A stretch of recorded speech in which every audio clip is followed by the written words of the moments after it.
उत्तर प्रदेश के पीलीभीत से है। 129 पूरनपुर में कांग्रेस प्रत्याशी ईश्वर दयाल पासवान ने पूरनपुर में इस बार चुनावी मैदान में ताल ठोक दी है।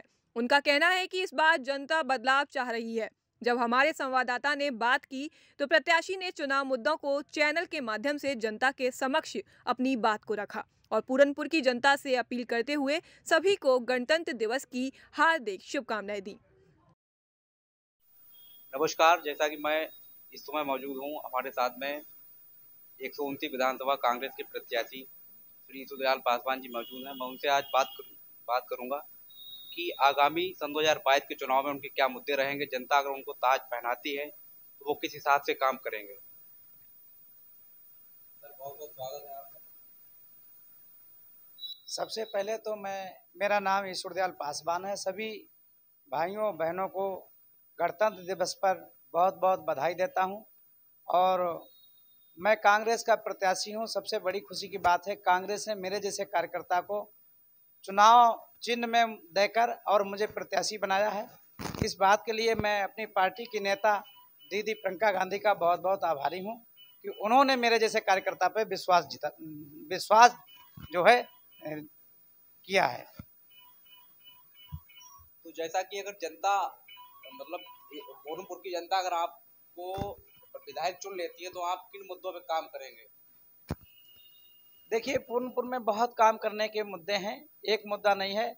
नंबर 1 पे जितने भी किसान हैं उनको वाजिब मूल्य नहीं मिलता है और ये क्षेत्र कृषि प्रधान क्षेत्र है। यहाँ गेहूं, धान, गन्ने की बड़े पैमाने पे फसल होती है, जो किसान को उसका हक नहीं मिल पा रहा है, उसको वाजिब मूल्य नहीं मिलता है। मेरी पहली प्राथमिकता होगी कि किसानों का गेहूं और धान जो एमएसपी है दी हुई सरकार की, उस पे उसका धान तुले और उसको वाजिब मूल्य मिले।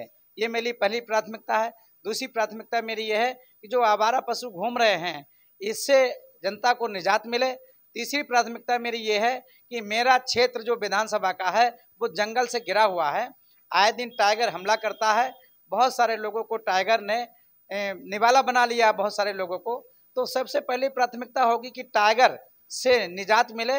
जंगल में पूरी तारबाड़ी होनी चाहिए जिससे कि बाहर जंगल के पशु हमारे खेतों को ना नुकसान करें और टाइगर भी हमारे लोगों की हत्या ना करे।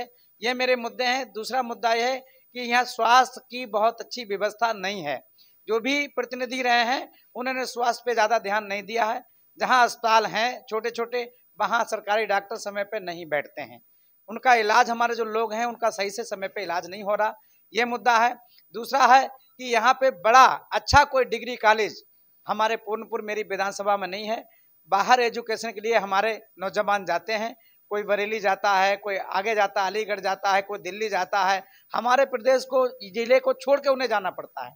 तो बड़ा मुद्दा ये है कि जब हमारे क्षेत्र में शिक्षा होगी, स्वास्थ्य होगा तो हमारे क्षेत्र का विकास होता है। जनसंपर्क करते हैं तो आप किस तरीके से अपना बचाव करते हैं। देखिए, नंबर 1 पे यह है कि हम ज़्यादा भीड़ नहीं इकट्ठा करते हैं। हम कुछ ही लोग होते हैं और पूरी व्यवस्था से जाते हैं, मास्क उस लगा के जाते हैं, अपना उनसे बात करते हैं, संवाद करते हैं और उनसे जिस तरह से कोरोना का गाइडलाइन पालन करना चाहिए उसी दूरी में उनसे बात करते हैं। अपने एजेंडे को रखते हैं कि हमारे विकास के एजेंडे जो हैं। कांग्रेस ने कहा कि हम कर्जा माफ़ करेंगे, कांग्रेस सरकार थी उसने कर्जा माफ़ किए। प्रियंका जी के एजेंडे पर हम चुनाव लड़ रहे हैं। हम 3 गैस सिलेंडर फ्री देंगे जनता में, पूरे सब लालों को फ्री देंगे 3 गैस सिलेंडर। महिलाओं की यात्रा पूरे उत्तर प्रदेश में हमारी सरकार बनती है तो फ्री होगी। किसानों को कर्जा माफ होगा और जो भी बिजली का बिल है वो हाफ होगा। कोरोना काल का जितना भी है वो साफ होगा, उसको खत्म किया जाएगा। और कोरोना काल का जो भी बकाया है उसमें 25,000 रुपये लोगों को हम देने का वादा किए हैं। कोई भी बीमारी हो उसमें 10 लाख का इलाज हम लोग सरकारी इलाज फ्री करवाएंगे।